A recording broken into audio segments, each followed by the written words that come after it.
and good morning, everybody. Um, are can I control the slides, or do you want me to just tell you when to change?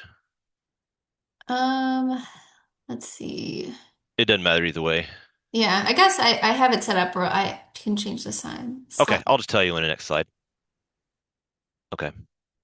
Yeah. So, one of the things I want to talk about today was, I think probably one of the most influential parts of what we decided to do as a company on how to both start reaching out to the different work groups that will be not only affected by this CCA, but will also benefit.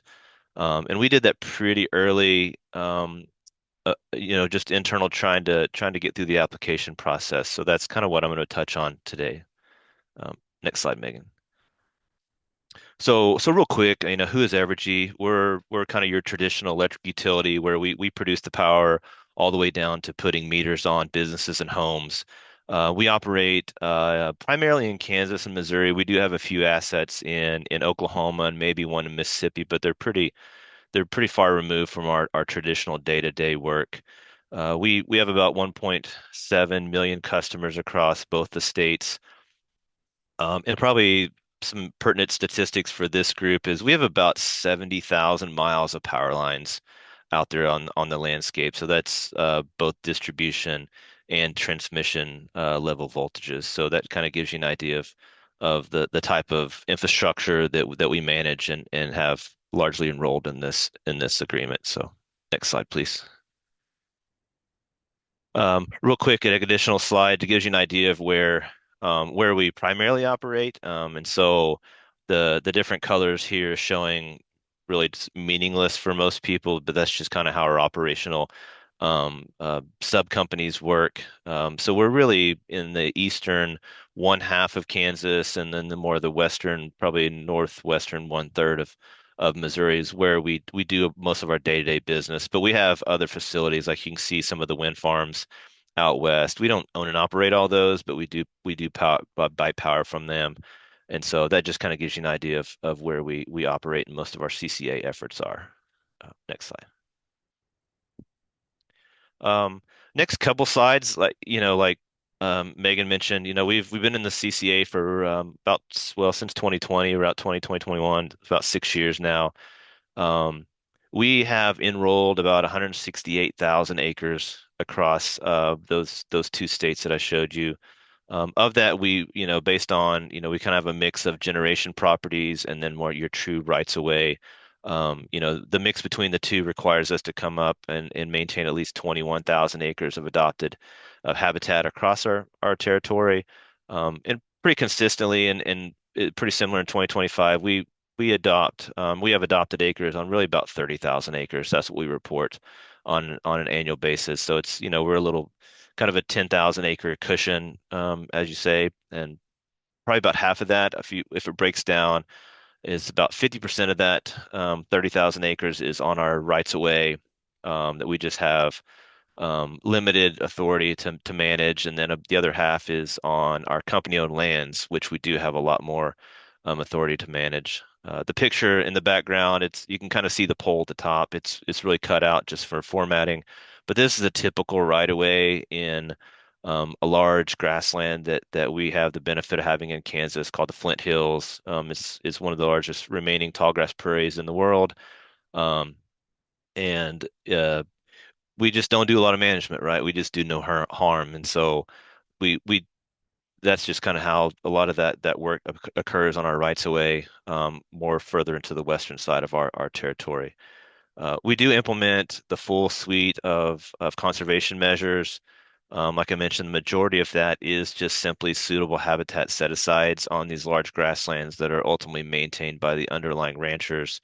Probably the next two most common is a targeted herbicide and brush management. That's pretty common on our rights of way. The further east you get in our territory, you start getting into more that transitional zone where it's more wooded, it's more eastern deciduous forest, and so there's sometimes some encroachment of those trees into our rights of way. So a little more brush management. Like I mentioned, we do have company-owned land, so the remaining three suites is really implemented on those properties, the controlled grazing, conservation mowing. We we allow hay leases, and so that's how we count as conservation mowing for us. We limit the timing of when they can hay, the timing that they can leave the bales out there on the landscape, and those are managed at from some of our land managers. We'd also do some prescribed burning. Those that lease property from us for cattle grazing, they're required to burn their property under prescribed grazing, prescribed burning plan. I think at least once or twice out of a 5 year contract we have with them. So that's again, that's another benefit of having additional partners beyond just our company, working with underlying leases that help us manage the land. And then finally, seeding and planting. Those are probably the lowest amount of acres we do just on a day-to-day basis. That those are like the restoration sites for access roads to power lines, for our rebuilds. We're seeing a little more increase in that in the last couple years by our interest in developing solar in our neck of the woods, and so there's a lot of potential in the next 2 or 3 years for a lot more seeding and planting that's going to go into to benefit the Monarch CCA. Next slide, please. Real quick, so yeah, since 2020, we've done effectiveness monitoring on about 332 sites to date. We're in the thick of it right now. We have our team out doing effectiveness monitoring. Like I think it was the slide showed earlier, it's you start doing that. Um, Typically for us, it's June, but July seems to be the hot spot for us. You finally get your stuff together and get your sites selected and get out there, and so we see similar results too. So, um, real quick, just kind of a quick summary of what we've seen over the past 6 or so years. Starting in 2020 was really our first year of sampling. Our stems per plot were a little low. I think that really came down to just not getting out there at the right time. I think I was doing some sites in late October, early November during that first year, just trying to get this program up and running. And so I think it reduced. So it is definitely important to hit the right time of the year to find milkweed, especially species like world milkweed, which kind of develops late in the season, or at least in the early spring, and then just kind of senesces over time. You really miss some of those if you don't hit the right time. But since then, we've maintained and met that minimum threshold of 6 stems per plot. We're in the Midwest part of the program, and then we also just want to keep track of the percent cover of nectar bearing plants. And so we have a good team here at Evergy. They're all internal people that help. I give them a list of sites annually. They pick which ones they can do, which ones if they're traveling to a location, they can pick them up. And so we've really benefited from that, just internal collaboration. So next one, please. So yeah, just to touch on really what I wanted to focus on today, and that's what we've called our Monarch CCA Advisory Group. That's an internal group of just various work groups that I really needed their input and information and buy off on for us to apply for this program. It was formed probably late, probably more in 19 or 2019, but really got going in 2020 with our meetings, and it was representatives from groups such as our vegetation management, and that's your traditional day-to-day veg management for a company like ours. They're working 365 days of the year on our rights of way. Really, a lot of the data needs that are required of the annual permitting come from this team, so it was important to get them on board. The land management, it's a little more unofficial for us. We have some biologists at some of our larger land holdings that help maintain those properties. Like I mentioned earlier, we have subleases. They maintain our contract with ranchers and hay leases, that sort of thing. And so they again have a pretty big contribution to the original, just simply calculating the amount of acres they have there. The construction restoration team, it's really those people that are the first people in to a rebuild for a transmission project, and usually the last people out. So they're finding ways to access these poles that have been there 100 years. They put them in with horse and buggy originally. Now you have to get concrete trucks in. So They're the first ones in putting culverts, fences, and then finally they're the ones last ones out, restoring any type of damage we've done, accessing those rights away. And then stewardship and sustainability.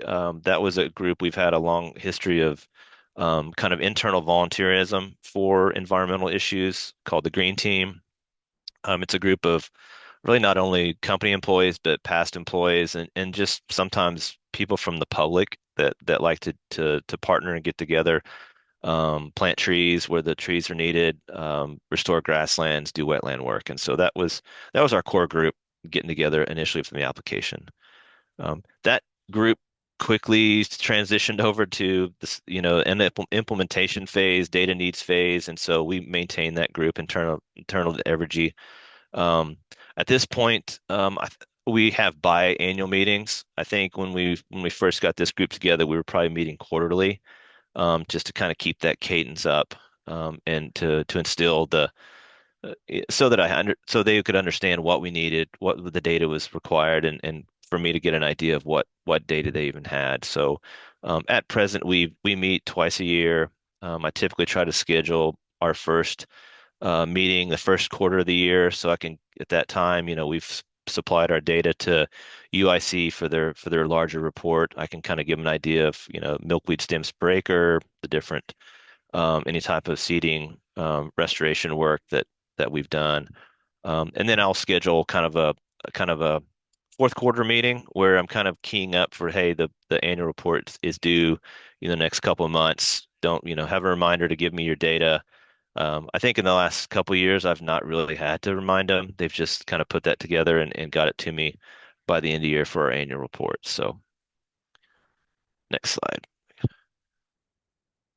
Um, kind of closing some of this out. I've, we initially, like I said, we really focused on the Monarch CCA, but recently we've made the decision to expand this group, primarily because of the bumblebees, right? If you click the next one real fast, it should come up that um, an advisory group for monarchs is just an advisory group for monarchs. And so towards the end of last year, we started talking about bumblebees. You can hit the next slide too, Megan. And so beyond that, as a company, we deal with lots of different things. And so, the potential listing of the regal fritillary, we have a potential listing of the tricolored bat. We have the northern long-eared bat in our territory. And so it was the same group, but I was really just focused on the CCAA, but they were also interested in these other species. So we have recently expanded this group um, to include these suites of species. One more click, Megan. Um, and from that, we've also expanded the different work groups in this advisory group to not only include those who are the more wildlife right away focus, but also our generation development. Probably like many other power producing companies on the call, there's just a huge demand, probably the first increase in demand in probably 15, 20 years for new generation, new transmission. And so getting those groups into the mix when they're looking at new sites, new solar sites, new gas plants was pretty critical for us. And then the flip side, like I said, we've really focused on a lot of solar generation development in the last couple of years. We have two under construction now. We're probably planning for at least two more in the next coming years. So bringing that group in, the ones that manage the solar sites, the ones that manage the wind sites as it relates to potential bad impacts is important. And then equally important for us was just getting the message out. So we added a corporate communications representative in that team, and so he he can report back to his corp com team on things that maybe they want to report, not only internal to the company, but maybe engage with the public on some of the efforts we're doing for not only the monarch butterfly but just for general conservation measures. Next slide, please. So yeah, last slide. As I was thinking of putting this last slide together, I wanted to kind of look back over some of the things we've experienced as an advisory group. I'll probably say this is more of a mix of we did good on a handful of these, but probably more so on looking back, what we should have done better at. And probably the biggest take home for me is taking taking the the impressive nature of how UIC develops their integration or engagement on meetings like this. They've been a good example of how to effectively and efficiently manage groups, get some engagement from them. And so these next couple notes are just some things that I think are important to think about if you're going to develop an internal work group like this. I think it's important to be intentional in your communications. It takes a lot of work to set these groups up. I think it takes even more work to maintain them. A lot of these folks are out doing their day-to-day business and they have a lot of things in their mind. And it's pretty easy for them to forget about, what was important to us and what the programs are we're doing as a company and have to report on at the end of the year. So I think it's a good thing to establish a meeting cadence. Like I said, we initially had probably a quarterly cadence. We moved to a biannual cadence for the Monarch, but I think now that we've just kind of reformed this group, we're going to go back to a quarterly cadence. So to kind of think about that, set that in stone as you manage your groups. And I think equally important is just be intentional on your interim communications. Say you have two meetings a year, you might plan like a monthly quick email to the group. We tried using Teams, the Teams environment. It's like it just wasn't effective for us. For the folks that are more savvy at that, it might be a good way to do it, but just simple emails out to the group because, there's just so many forms of communication that people are bombarded by this any day now. It's just important they use email a lot. So I think it's important to facilitate engagement. Like I said, UIC does a great job, and every time I put a meeting together, I take pointers from, the polling and the questions that they engage us with, and that's what we're getting better at. We had our initial new kickoff work group just last week, and that was really helpful. In the first part of the meeting, it was like this, me just talking and not much feedback from the group that I was hoping for. And then I stopped about midway and just posed some questions. And then the latter half was just far more interactive, more engagement from the group. So I think you just kind of have to rip the Band-Aid off and get some people talking. I think equally important is uh, I kind of consider it, giving the work back. Like, there's a responsibility for me to manage these groups, but it's also their responsibility to come to these meetings prepared, to, ask for updates from their work group. I consider them the liaisons between us as an environmental services department and their particular work group. And so I think empowering them or getting, some more feedback initially from them is important. And then as we've done, moving from the Monarch CCA to the wildlife larger advisory group, evolve as needed.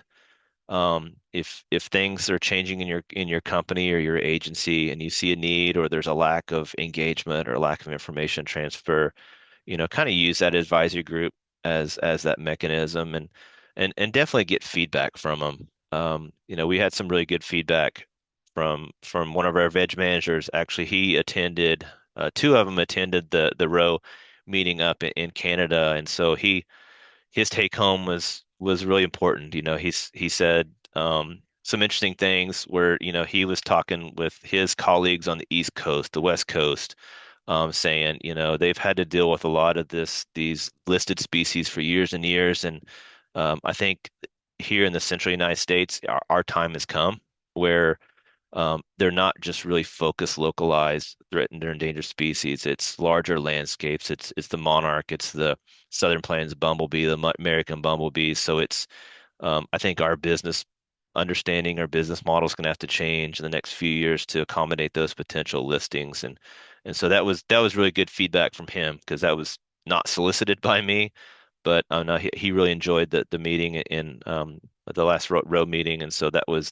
beneficial for him to speak up as one of the members and provide that feedback. So that was it. I think my last slide is just my contact information. So again, thanks for letting me speak this morning and just provide a little of my thoughts of what I felt we've done okay or well out, and more so what we hope to do in the future on this. Yeah. Thanks, Oh, Eric. yeah. Yeah, appreciate it. Yeah, I see a couple questions from Dan in the chat, and maybe some others will come through. But yeah, reading off what Dan put, have you seen the level of interest from other company departments change over time since you've created this advisory group? Yeah, I think, when we did have the Monarch CCA, it was pretty focused, right? It right-of-ways, only rebuilds on existing things.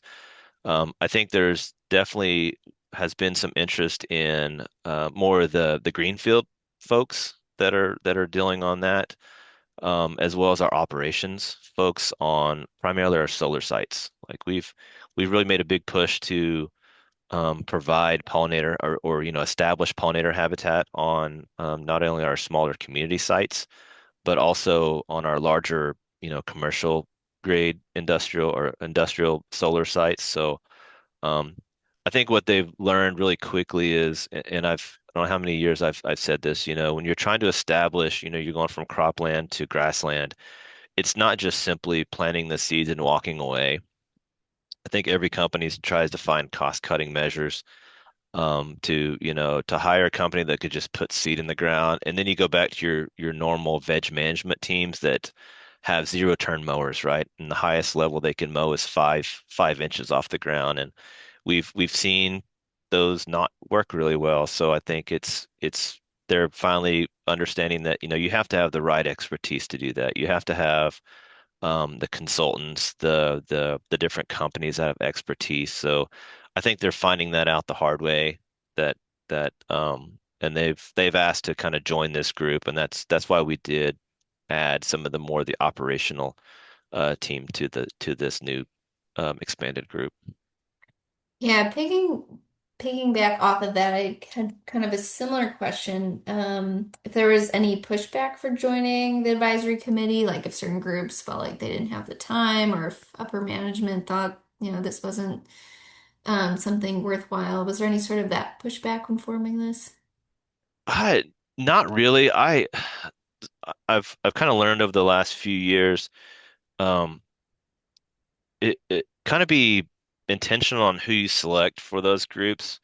Um, you know, I think it's most beneficial to add people to those groups that can make decisions, that Mhm. have the budget authority.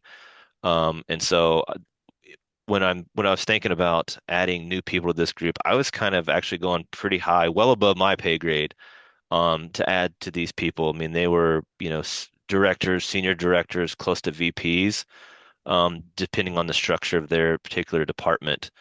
Um, it's great to have, people that are in the weeds every day, and so but it's sometimes they can't make the decisions or just, be independent, and so I kind of have a mix of both.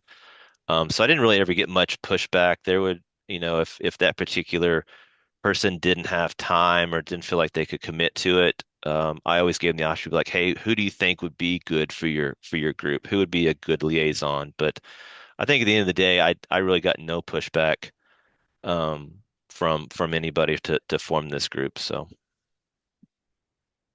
Yeah, that's great to hear. Good lesson in pivoting. and we did feed them the last time, so that always helps, right? Yeah, some My snacks. my CCA team has been online and virtual for 6 years with no free food, so it was good to reward them for a while and bring some food in. So, Yeah. Um, Another question, was also curious about this. So the increases in milkweed that you observed, was that all due to timing, you think, and better detection? Or do you think seeing an increase in milkweed and nectar plants on your row, like a genuine increase? yeah, I think it's probably a mix of us doing better at selecting the right times to get out there. Um, Initially, those early years where we had some drought too. There's a pretty big gradient from southern Kansas to northern Kansas, even in a state. And what we found, if you don't get to southern Kansas early enough in the season, you're missing a lot of it. You're definitely missing the world milkweed. Like there's not as much down there, but it's already senesced down and virtually gone from us to really pick it up. And so getting getting those sites done early in the south part of our territory and then leaving the northern sites to later in the summer really helped us. Did you adapt your management over time, or has it been kind of consistent since you joined? Yeah, our rights of way, we really don't have the ability to adapt management. You know, it's, but we have made some changes on our company-owned lands. We are a little more focused on, um, for the conservation mowing or the haying, we really try to fit that small window of haying in when monarchs aren't here, that real small window. Um, and we've also, at one of our sites, we've tried to implement more of a rotational haying. And so it may be a 60-acre site, but that land manager only lets them hay 20 acres of it on any given year, and it rotates. We've seen some real benefits in plant diversity from that, and probably even insect diversity too, because they can select different maturity grasses and forbs out there, even within that 60-acre hayfield. Question from Kyle Zinn. As far as the grazing leases go and the prescribed burning, does Evergy help them with that management, or is the leasee responsible to perform that on their own time and or hire outside help? Yeah, that's a good question. So for just the grazing, we have we require them to develop a grazing management plan in accordance with the local NRCS office, so the Natural Resource Conservation Service office. That's pretty common for most landowners here in Kansas and Missouri. So we do require that as so many head of cattle per acre for so long. And so that helps us manage and not degrade our habitat on our grazing leases. Um, the burning aspect of that is we because we're a company that has air emissions permits from our power plants, we could get that wrapped up into it. And so we don't, as a company, do prescribed burns officially ourselves.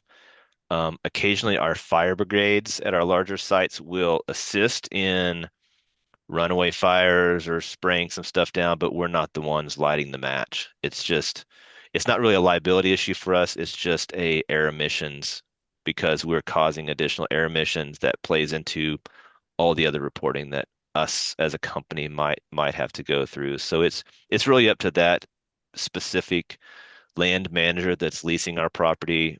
We also have partnerships with Missouri Department of Conservation in Missouri and Kansas Department of Wildlife and Parks in Kansas that they will assist too. So it's more of a private land management perspective for them that they will help those leases with prescribed fires if they don't feel comfortable doing it.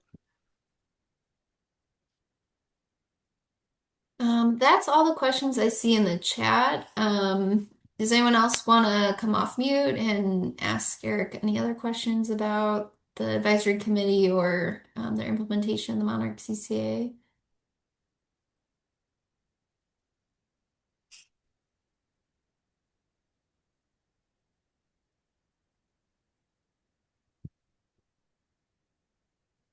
Well, all Okay. right. Thanks everyone. And thanks to UIC for being a good example of managing large work groups. I still have a lot to learn, and um, I definitely take notes every time you guys come up with a cool poll or note, sticky note thing that can do some really cool stuff. So I just got to figure that stuff out now. Yeah. Thanks, Eric. And we did not pay him to say that, so Didn't know we appreciate paid you it. guys for us to say that, right? Yeah, exactly. Um, Great. Thanks, Eric, so much. We do have some